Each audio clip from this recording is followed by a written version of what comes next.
Everyone, कैसे हैं आप सब। Welcome to our channel Avon pharmacy. हमने शुरू किया था डाइजेस्टिव सिस्टम। इसी जिस प्रीवियस वीडियो में हमने बात की थी फेरेंक्स के बारे में। आज हम देखने वाले हैं histology of stomach. Histology of stomach में हम जनरल स्ट्रक्चर देखने वाले हैं एलिमेंट्री कैनाल का। देन हम बात करेंगे कि कितनी लेयर्स होती है। ठीक है, तो यहाँ पे अगर हम बात करें, the stomach wall is compose of this some basic layers as a rest of GI tract with certain modification। तो यहाँ पे हमारे पास म्यूकोसा लेयर है, सब म्यूकोसा लेयर है, ऑब्लिक मसल्स होती हैं, सर्कुलर मसल्स होती हैं, लॉन्गिट्यूडनल मसल्स होती हैं, सिरोसा होती है। ठीक है, तो इन्हीं लेयर्स को मैं एक बार आपको डायग्रामेटिक आपको शो कर देती हूँ। देखो ये डायग्राम है, ये इसी प्रीवियस वीडियो में मैंने आपको दिखाया था, अगर आपने अच्छे से फॉलो किया है उसको। तो देखो यहाँ पर सबसे अंदर वाली जो लेयर है वो है सब म्यूकोसा।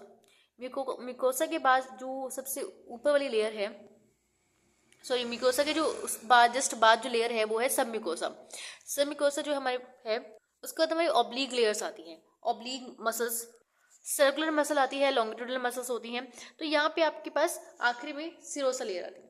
ठीक है, तो ये देखो आपको एक जनरल डायग्राम दिखाया एलिमेंट्री कैनाल का, कुछ यहाँ पे मिसिंग भी है, उसका रीजन मैं आपको आगे बताऊंगी कि कौन कौन से। देखो यहाँ पे एक ऑब्लिक लेयर नहीं है, उसका रीजन मैं आपको बताने वाली हूँ आगे इस वीडियो में, जब आगे हम देखेंगे। देखो यहाँ पे अगर हम बात करें, जो यहाँ पर आप देख रहे हो म्यूकोसा, सब mucosa, oblique muscle, circular muscle, longitudinal muscle, serosa, तो ये इस सीक्वेंस जो है आपको लर्न रखना है। इस सीक्वेंस के अकॉर्डिंग आपको क्वेश्चन पूछा जाता है कि सबसे जो इनर मोस्ट लेयर है वो कौन सी है। म्यूकोसा सबसे इनर मोस्ट लेयर है।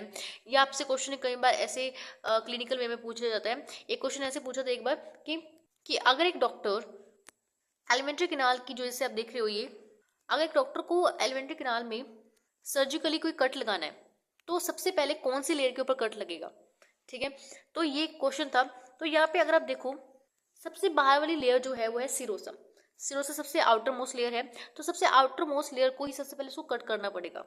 ठीक है, तो ऐसे क्वेश्चन पूछ लिया गया था एक बार।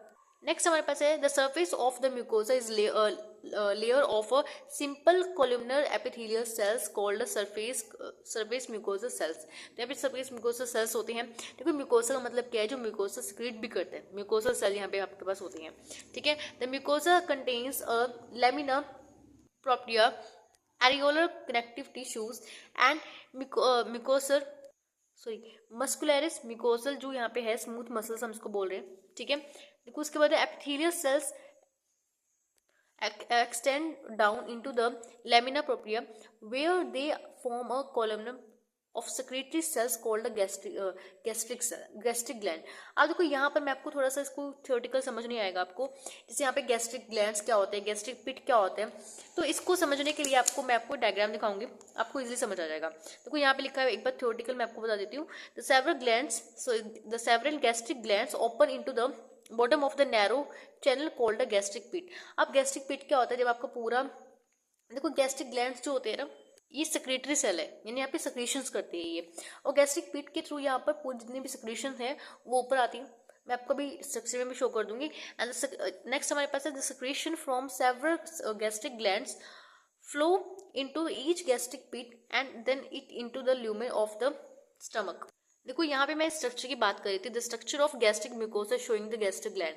अब यहाँ पे गैस्ट्रिक ग्लैंड देखो ये जो आपका है, ये आपकी म्यूकोसा लेयर है।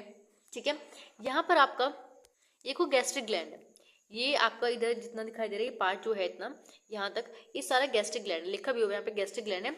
अब इस गैस्ट्रिक ग्लैंड्स में देखो क्या होगा, यहाँ पर गैस्ट्रिक ग्लैंड में सबसे अपर अगर आप देखो, यहाँ पे म्यूकोसा नेक्स्ट सेल है। ठीक है, ये म्यूकोस रिलीज करते हैं। उसके बाद पेरेंटल सेल है। पेरेंटल सेल, यहाँ पे पेरेंटल सेल का मेन फंक्शन ये होता है HCl को सिक्रीट करना। आपको पता है स्टमक के अंदर HCl होता है, HCl को सिक्रीट करना ये मेन फंक्शन होता है। और चीफ सेल यहाँ पे होते हैं। चीफ सेल के बाद यहाँ पे एंटेरो एंडोक्राइन सेल्स भी आपको दिख रही हैं। ठीक है, ये सेल्स है यहाँ पर, तो इनका फंक्शन क्या है, इनका पूरा मतलब हम बात करेंगे क्या क्या चीजें आगे होंगी। ठीक है, और यहाँ पे एक गैस्ट्रिक पिट है। गैस्ट्रिक पिट में क्या होगा, देखो यहाँ पे जितनी भी सेक्रेशंस होंगी, सेक्रेशंस बनकर यहाँ पे गैस्ट्रिक पिट के थ्रू बाहर जाएंगी। अब गैस्ट्रिक पिट क्या करते हैं, ये सारा जितना भी सेक्रेशन है बाहर स्टमक की ल्यूमेन के अंदर उसको भेज देता है। ठीक है, तो यहाँ पर जितना भी जो सेक्रेशन होगा, जितना भी म्यूकस HCl जो भी बनेगा यहाँ पर, ये सारा का सारा जो है इस गैस्ट्रिक पिट के थ्रू स्टमक ल्यूमेन के अंदर चला जाएगा। ठीक है। तो ये बेसिक स्ट्रक्चर अगर आपको एग्जाम्स में कहीं बार पूछ लिया जाता है तो आप एग्जाम्स में इसको बना भी सकते हो। ठीक है। और यहाँ पर आपको थोड़ा सा बहुत ही अच्छा डायग्राम आपको दिया है, देखो कुछ इस तरह से ये आपको पाइलोरिक रीजन दिखाया है स्टमक का, ये स्टेन है, इसको स्टेनिंग करके हमें दिखा हुआ है। ठीक है। जब हम स्टेन कर देते हैं ना तो कुछ इस तरह का दिखाई देता है। नेक्स्ट हम बात करें, gastric gland contains 3 type of exocrine glands, exocrine gland cells that secrete their products into the stomach lumen। अब स्टमक ल्यूमेन क्या होता है, जहां पर आप करें कोई स्टमक अंदर से खाली है, उस खाली जगह को हम ल्यूमेन बोल रहे हैं, क्योंकि उस खाली जगह में फूड आएगा हमारा, उस फूड में अंदर HCl मिलेगा, HCl मिलकर फिर वो कायम बनाएगा। तो यानी ल्यूमेन जो है अंदर का जो खाली हिस्सा है, ठीक है, अब जितनी सिक्रेशंस होंगे स्टमक की वो कहाँ जाएंगी, खाली ल्यूमेन के अंदर जाएंगे ना, वो स्टमक के जो ल्यूमेन है वहीं पर जाएंगे। अगर हम बात करें, यहाँ पे लिखा है गैस्ट्रिक ग्लैंड जो है वो कंटेन करती है 3 एक्सोक्राइन ग्लैंड। एक्सोक्राइन ग्लैंड क्यों बोला गया इनको, एक्सोक्राइन की मीन्स वो सरफेस के ऊपर अपना जो है सिक्रेशंस है वो सरफेस के ऊपर सिक्रेट कर रही है। ठीक है। तो स्टमक की जो सरफेस है उसके ऊपर सारी सिक्रेशन जा रही है। एक होता है एंडोक्राइन, एंडोक्राइन का मतलब होता है जो अपनी सारी सिक्रेशन ब्लड के अंदर देती है। ठीक है। अपनी जितनी भी सिक्रेशन होती है वो ब्लड के अंदर भेजती है अपनी। ठीक है। अब देखो यहाँ पर एज अ गैस्ट्रिक पिट जो है डक्ट काम कर रही है। जितना भी गैस्ट्रिक पिट आपने देखा था ना अभी, गैस्ट्रिक पिट के थ्रू जितना भी आपका सिक्रेशन है वो स्टमक के अंदर जा रहा है। अगर हम बात करें यहाँ पे म्यूकस नेक्स्ट सेल्स होती हैं, पहले हम देख रहे हैं म्यूकस नेक्स्ट सेल्स होती हैं, चीफ सेल होती है, चीफ सेल को हम यहाँ पे जाइमोजन ये पेप्टिक सेल्स भी बोल देते हैं। इनका मेन फंक्शन क्या होता है, सेक्रेट करती है पेप्सिनोजन, और यहाँ पे प्रो रेनिन जो होता है, रेनिन यहाँ पे डबल एन वाला रेनिन है। ठीक है। और गैस्ट्रिक लाइपेज यहाँ पे ये सेक्रेट करते हैं। ठीक है। और देखो यहाँ पर अगर हम बात करें पेरेंटल सेल जो है इसको हम ऑक्जेंटिक सेल्स भी बोल देते हैं, जो HCl सेक्रेट करते हैं। ठीक है। नेक्स्ट है हमारे पास both surface mucosal cell and mucus next cell जो है वो क्या करते हैं, इनका एक ही काम होता है म्यूकस को सिक्रेट करना।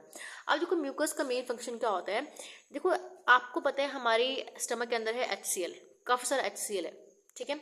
अब वो HCl क्या करता है, अब HCl का मेन फंक्शन क्या होता है, किसी चीज को आपको पता है जो लैब्स के अंदर वर्क करते हैं, जो एसिड जो होते हैं उसको वो हमारे लिए मतलब हमें बर्न भी कर सकते हैं, हम अगर वो हमारे हाथ पे या कहीं पे गिर जाए तो बर्न भी कर सकते हैं। अब सोचो देखो कि हमारा स्टमक है, स्टमक के अंदर HCl पड़ा हुआ है, कि वो स्टमक को बर्न नहीं करेगा, स्टमक को हार्म नहीं पहुंचाएगा। आपने सुना होगा स्टमक के अंदर अल्सर हो जाते हैं, अल्सर में आपको आगे बात भी करेंगे, अल्सर्स भी बहुत गंदे तरह के अल्सर होते हैं उसके अंदर स्टमक के अंदर। तो यहाँ पर आप एक चीज़ इमेजिन करो कि स्टमक के अंदर HCl पड़ा हुआ है, HCl क्या स्टमक को हार्म नहीं कर पाएगा, करेगा ना। तो उससे बचने के लिए क्या करता है हमारा स्टमक, यहाँ पर जो म्यूकस है म्यूकस सेक्रेट करते हैं। अब यहाँ पे देखो म्यूकस जो होता है, अब HCl हार्म चीज़ है, बहुत हार्म करने वाली है, लेकिन वो इम्पोर्टेंट भी है हमारे जो फूड के अंदर जितना भी एक तरह से ना, आपने टाइफाइड के बारे में सुना होगा, जो टाइफाइड का बैक्टीरिया होता है वो हमारे कंटामिनेटेड जितना भी फूड हम वाटर कोई भी चीज़ खाते हैं वो फूड के थ्रू कंटामिनेटेड वाटर के थ्रू हमारे बॉडी के अंदर आ जाता है। लेकिन स्टमक में जो एसिड प्रेजेंट होता है वो उसको किल कर देता है। अब एसिड इंपॉर्टेंट भी है हमारी बॉडी के लिए। ठीक है। वो हमारे पैथोजन को जो भी हम खा रहे हैं खाना, उसको कंटामिनेटेड वो जो बैक्टीरिया आ रहा है वो उसको भी किल कर रहा है। ठीक है। तो एसिड बहुत इंपॉर्टेंट भी है। ठीक है। लेकिन एसिड अगर ज़्यादा अमाउंट में हो जाता है, या अगर मान लो यहाँ पर म्यूकस जो है, म्यूकस एक तरह से क्या करती है, यहाँ पे स्टमक के अराउंड एक लेयर फॉर्म करती है, ताकि जो एसिड है वो अपना हमारे जो स्टमक है उसको डैमेज ना कर पाए। ठीक है। तो म्यूकस का काम क्या होता है, प्रिवेंट करती है वो। ठीक है। म्यूकस के और भी काफ़ी सारे फंक्शंस होते हैं, हमारे नोज के अंदर होता है। तो म्यूकस का एक मेन फंक्शन यहाँ पे स्टमक के अंदर आपने देख लिया कि वो हमारे स्टमक को प्रिवेंट कर रही है फ्रॉम एसिड, क्योंकि एसिड क्या है बहुत ज़्यादा हमें बर्न कर सकता है, हमारे स्टमक को अल्सर कर सकता है वहाँ पे। तो ज़्यादातर अल्सर्स की जो प्रॉब्लम होती है उनके बारे में हम आगे डिस्कस करने वाली है। ठीक है। नेक्स्ट देखो पेरेंटल सेल जो है, पेरेंटल सेल को हम क्या बोलते हैं, ऑक्जेंटिक सेल भी हम इसको बोल रहे थे। Parental cell produce Castle intrinsic factor. Castle intrinsic factor क्या करता है, ये प्रोड्यूस करता है। देखो पेरेंटल सेल के एक फंक्शन नहीं दो फंक्शन होते हैं, एक तो होता है HCl बनाना उसका, और दूसरा होता है ये इंट्रिंसिक फैक्टर को बनाना। जो कार्सिल इंट्रिंसिक फैक्टर है इसका मेन फंक्शन क्या होता है, ये एब्जॉर्प्शन करता है विटामिन B12 का। अब विटामिन B12 हमारे ब्लड की फॉर्मुलेशन के लिए बहुत इंपॉर्टेंट है। ठीक है। ब्लड की जो फॉर्मेशन होती है विटामिन B12 को बहुत अच्छा रोल होता है इसके अंदर। ठीक है। तो विटामिन B12 की कमी से आपको पता है, आप फोलिक एसिड जो लेते हैं उनको खैर पता होगा। अब देखो यहाँ पे नेक्स्ट हम बात करते हैं चीफ सेल के बारे में। चीफ सेल जो होते हैं, चीफ सेल का मेन फंक्शन क्या होता है, पेप्सिनोजन, प्रोरेनिन और गैस्ट्रिक लाइपेज, मैंने आपको ऊपर भी आपको डिस्कस किया था इसके बारे में, चीफ सेल ये सिक्रीट करते हैं, ठीक है, पेप्सिनोजन, इनके बारे में बात करेंगे आगे। नेक्स्ट है gastric glands including a type of, यहाँ पे एंटेरो एंडोक्राइन सेल्स भी थे, ठीक है, इंटेरो एंडोक्राइन सेल्स यानी जो यहाँ पे एंडोक्राइन सिक्रेशन करते हैं, ठीक है, टाइप ऑफ, कोई यहाँ पे जी सेल है which is located mainly in pyloric antrum and secrete the hormone gastrin, यहाँ पे एक हार्मोन होता है गैस्ट्रिन जो ये जी सेल के थ्रू secrete किया जाता है, and the secretion of the mucus parental cells chief cells from a gastric juices, देखो जो भी mucus parental cells H cell बना रहा है, चीफ सेल यहाँ पे पेप्सिनोजन, आपका प्रोरेनिन यहाँ पे फॉर्म हो रहा है, लाइपेज यहाँ पे गैस्ट्रिक लाइपेज यहाँ पे फॉर्म हो रहा है, म्यूकस यहाँ पे रिलीज हो रहा है, ठीक है, एच यहाँ पे इंट्रिंसिक फैक्टर रिलीज हो रही है, तो इन सबको मिलाकर हम क्या बोल रहे हैं, गैस्ट्रिक जूसेस। गैस्ट्रिक जूसेस यानी जो हमारे स्टमक के अंदर जो जूसेस रिलीज हो रहे हैं उनको हम क्या बोल रहे हैं, गैस्ट्रिक जूसेस, विच अगर हम बात करें टोटल्स की, अगर हम बात करें 2000 से लेकर 3000 ml पर डे रिलीज होते हैं हमारे स्टमक के अंदर, ठीक है। नेक्स्ट अगर हम बात करें फंक्शंस ऑफ स्टमक, स्टमक की फंक्शन क्या है, फर्स्ट देखो फूड जो स्टोर होता है वो स्टमक के अंदर होता है, ठीक है। अगर हम बात करें प्रोटीन डाइजेशन, प्रोटीन का डाइजेशन कहाँ शुरू होता है, स्टमक के अंदर शुरू होगा, ठीक है। सिक्रीशन ऑफ HCl ये करता है, सिक्रीशन ऑफ कास्टिन इंट्रिंसिक फैक्टर जो है वो भी ये करता है, एब्जॉर्प्शन ऑफ सर्टेन सब्सटेंसेस जैसे वाटर हो गया, अल्कोहल हो गया, शुगर हो गया, सिंपल शुगर हम यहाँ से एब्जॉर्ब कर सकते हैं, यानी हमारा स्टमक जो है वाटर को एब्जॉर्ब कर सकता है। आपने जनरली सुना होगा इंटेस्टाइन एब्जॉर्ब करता है, लेकिन यहाँ पे stomach water, simple sugar, alcohol भी एब्जॉर्ब कर सकते हैं। आपने देखा होगा अल्कोहल से रिलेटेड मैं आपसे एक आपको अच्छा सा फैक्ट बताती हूँ। आपने देखा होगा जनरली आप घर में जो लोग अल्कोहल कंज्यूम करते हैं वो जनरली क्या करते हैं, अल्कोहल के साथ कुछ खाना प्रेफर करते हैं, जैसे कुछ पीनट्स हो गई या कुछ भी आप खाते हो, ठीक है, तो यानी अल्कोहल के साथ कुछ खाना वो प्रेफर करते हैं। ऐसा क्यों होता है, देखो अगर एकदम से हम अल्कोहल पी लेते हैं, अब अल्कोहल स्टमक के अंदर एब्जॉर्ब हो रही है, ठीक है, यानी एब्जॉर्ब होकर वो ब्लड में जा रही है।